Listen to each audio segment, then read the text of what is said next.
So I want to talk about the rapist choke, for lack of a better word. It's basically the classic two-handed choke around someone's neck, and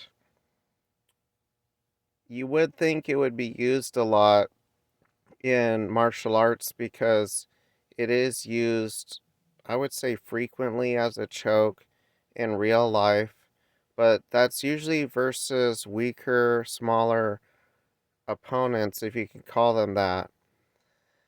So a lot of people don't like it because they don't think it's effective, or it puts a lot of pressure on the windpipe and is not an effective choke but hurts.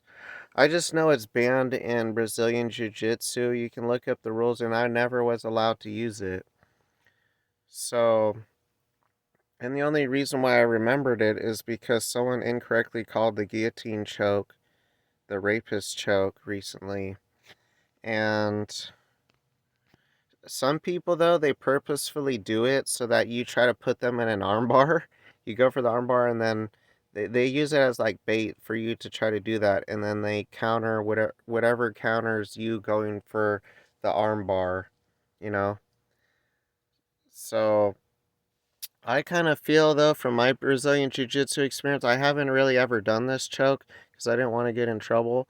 But I feel like I could get it from possibly mount in like a double, yeah, crucifix position where it's like I got my knees on their arms. Then they can't stop the choke.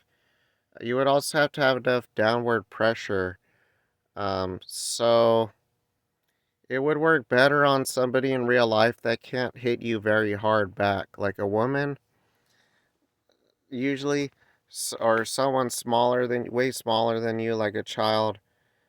Um, I don't know. You might be able to get it from side control if you like kind of, yeah, pin their arms down with your arms, but if they can use their arms to defend themselves, I think it would be kind of difficult. You would also, yeah, you wouldn't have to pin their neck to the ground. You could possibly even do it from a stand-up position, but in real life, they're just gonna hit you hard or go for the arm bar or whatever if they know anything about martial arts.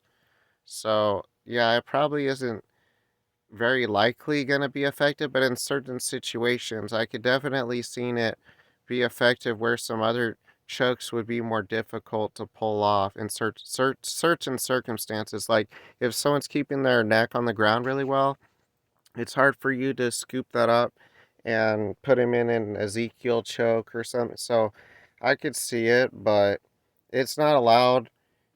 So you're not going to be able to do it. But it is allowed, I believe, it is allowed in MMA, like even amateur MMA, as far as I know, but just not in a straight Brazilian Jiu Jitsu tournament or fight.